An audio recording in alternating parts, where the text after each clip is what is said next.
Hey everyone, it's me, Pashton Bogat. I'm here to speak with you about a topic that I spoke to a friend about, and she had this concerned look on her face that why would I work with daemons? So, you know, you could tell that look when you do something like this, and people are just mainly concerned. It's like they mean well. They're not trying to dissuade you, even though that's what they're doing. But it's more like a lack of information on their part. So she asked me a question. It's the preface of this video, and that question is pretty much, do demons lie? And I thought that was not a loaded question, but it was something that I really had to pay attention to because that question made a lot of sense. It took thought behind it because this is someone who cares. This is someone who could get into something that's quite dangerous. So how did I answer that question? Well, I told her to answer that is like a yes no question, or excuse me, a yes no answer. And the reason for that is Satan at one point seemingly lied to me. And by lying to me, it's more like a surface, viewpoint of it. Because he didn't. Because deep down inside of that particular question rooted all that wisdom. So it's like he lied without lying. It's the same sense as a teacher who teaches the classroom. He could give the classroom the wrong answer so that the children could arrive at that wrong answer so he could give them the right answer. You know what I mean? And again, given another illustration, it's like teaching in the feminine. You know, what I love so much about women, and just like my friend who's trying to be, show that concern. You know, Women have a masterful way of teaching, and to prove that is, it's likened to a mother speaking to their child, and you know, Timmy could go up to that mother and be like, he would like to go and play ball with his friend. So mom, being the wonderful teacher that moms usually are, um, she sets Timmy up with something, and she basically goes, "You know what, Timmy? Did you clean your room?" Timmy's like, "Well, no, I didn't, mom." With a smile. So instead of mom trying to say no, being very rough with the kid, she has this way about her, that smile, and then she just gets in there and she holds back information. She gets into the point of the matter and go, if you want to go, outside to play ball with your friend or even have ice cream, you and your friend, you need to clean your room. So we know Timmy goes running and he's fixing up the room, and he ends up, doing whatever he has to in order to get, shit done, and he gets it done. But that's exactly what Satan has done, even for my own personal, direct experience. Satan is like, he speaks in that type of tone in the feminine as well as masculine. I mean, we all do. I mean, even as a guy, I could come off feminine in a way that I teach because, and this is not strictly and only, in the feminine. It's just that usually we would see the woman or the feminine side being more nicer, if you will, and how they deliver their particular lessons, their answers to a particular question. But of course, men could also teach masterfully as well. But the idea that I'm trying to say is like, even if you take the idea of it, then I could also teach in the feminine, and I don't want to hurt the individual's lesson. I mean, their feelings, and then I would like to hold out on a future discussion where both individuals are respected without hurt feelings. And Satan has done that masterfully with me by holding back information, and still arriving at a very witful answer. It's very clever, and it's something that really helps you to appreciate that the person put thought and feeling behind it. And that's how Satan teaches me, and that's how I was able to teach my female friend. I helped her to appreciate that though I appreciate her feelings and her friendship, she has nothing to worry about. Because based off of how society is set up and how we are able to fall back on what we know, which is pretty much the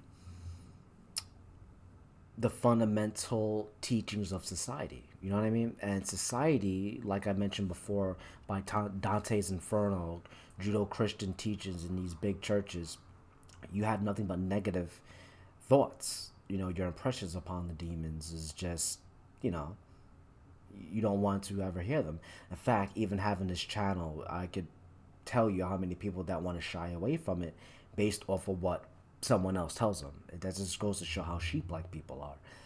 But instead of being down on people, like I wasn't being down on my female friend, I help her to appreciate like it's not like that because when you think about personal experiences, like for myself, I remember when I met Satan for the first time in my infantile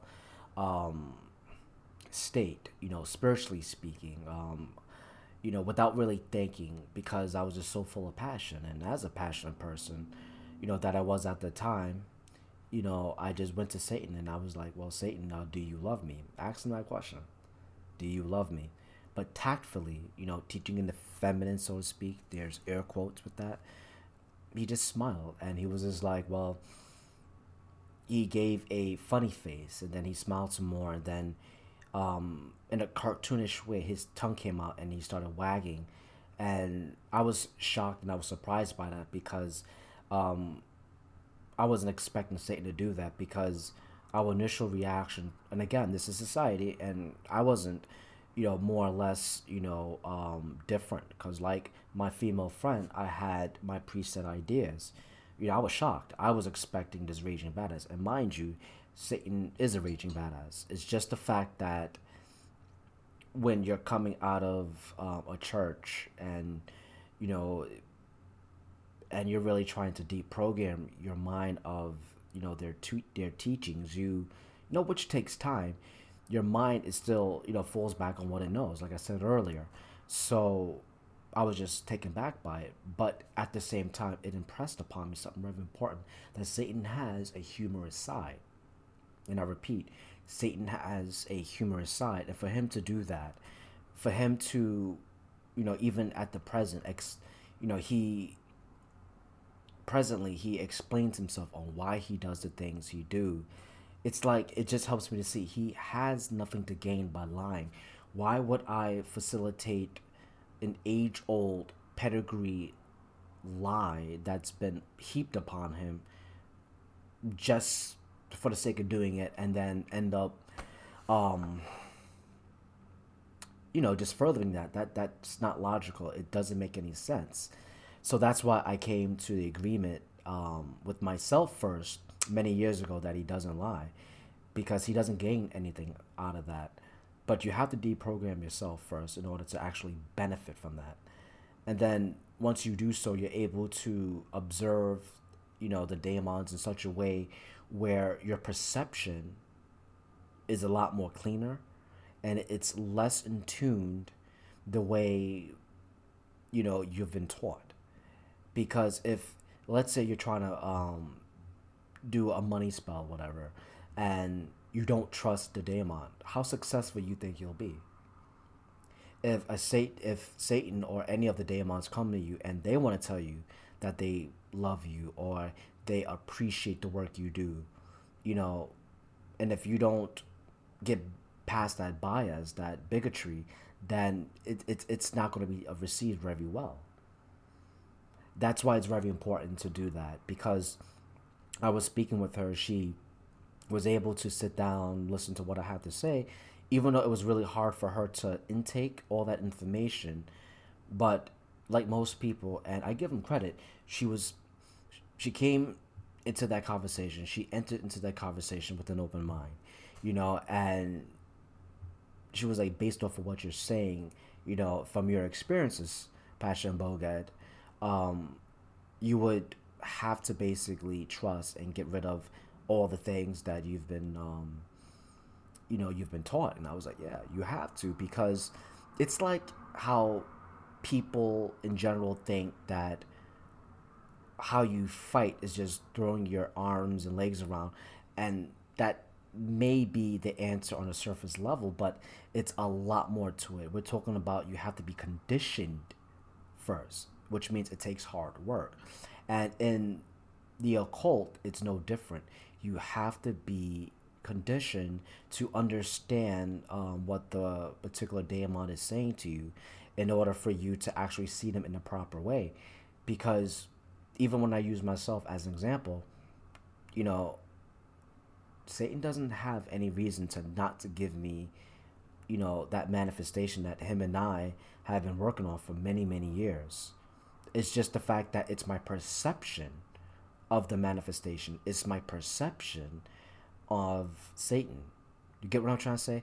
If you get rid of all that, there's really no stopping you at that point, because when you ask the question, do Satan or the demons lie, you are in effect getting rid of most of the bias, most of the prejudice, and you're able to build up a trust. You may be a little bit hesitant, but at least you're trusting him enough to at least do a ritual, or at least get to know him enough where you're going to read about him.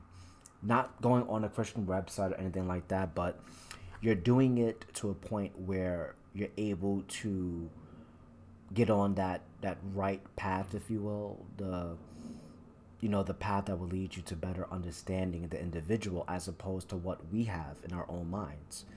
So, do demons lie? The answer is no. You know, that's very important, and that is the solution to most of our problems in society. So, when next time it happens to you, and this is how I'm going to close this video, if it ever happens to you, okay, that a demon comes to you and they say, oh, XYZ is going to happen, right? Let's say it's a money spell, because that's practically what everyone wants when they come to a demon, even though they are mostly about teaching you, not just giving you about, anything. It's about teaching you. So they tell you something's going to happen and then it doesn't.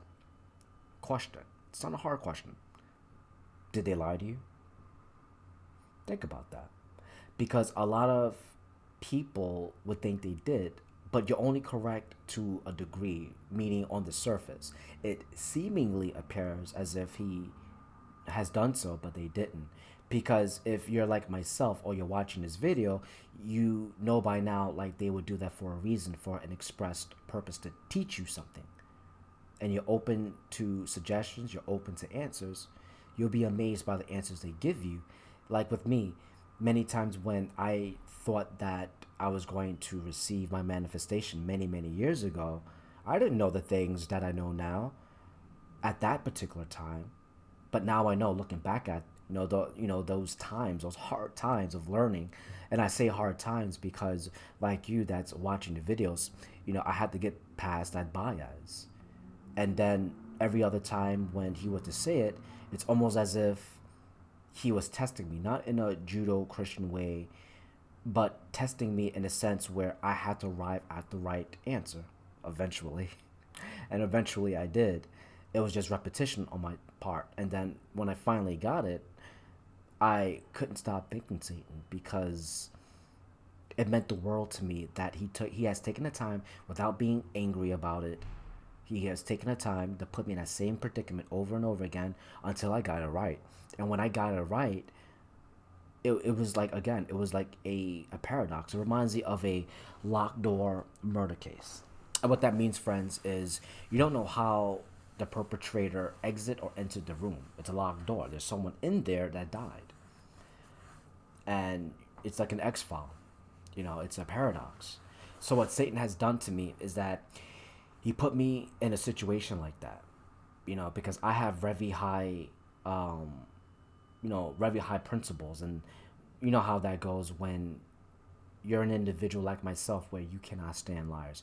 If you're a liar, then it's like, what's the point of listening to you at that point, So Satan knows me very well. And that's why most of my darkness, that black mirror that was put in front of me, was based off of that.